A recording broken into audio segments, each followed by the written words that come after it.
Tolerancija, tai draugavimas su kitais yra gražus elgesys. Tai yra draugystė, gal šiek tiek, nežinau, pagarba kitiems žmonėms. Yra, kai priėmi visus ir visi tau yra kaip iki visi geri draugai.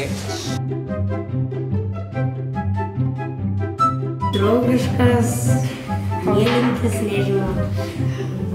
O užjaučiantis turi būti, jeigu kas nors atsitinka ir padėti? Jo, turi būti, taip. Žmogus turėtų būti mandagus ir per pertraukas nebėgti, nesimušti su kitais. Draugiškas, nesityčiojantis, gal šiek tiek padedantis. Kuris nesikeikia, padeda visiems, pavyzdžiui, jeigu ne tik kad juokas, o visada padeda ir šiaip su kitais. O turi būti. Kai jis gražiai elgiasi su savo draugais, mokytojais, tėvais ir nemėtyti šiukšlių ir Padeda skolina, pavyzdžiui, jeigu prireikia ko nors, draugaujas.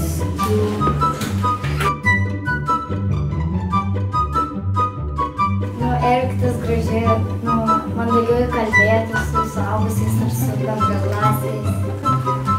Laimingi, visada šypsotis, neliūdėti niekada. Nesišaipyti ir geriau elgtis. Žmogų kalbėti, ne kaip mandagiai ir ten, ne tai, kad ten sakai varyk iš čia ir taip toliau. Priimti visus.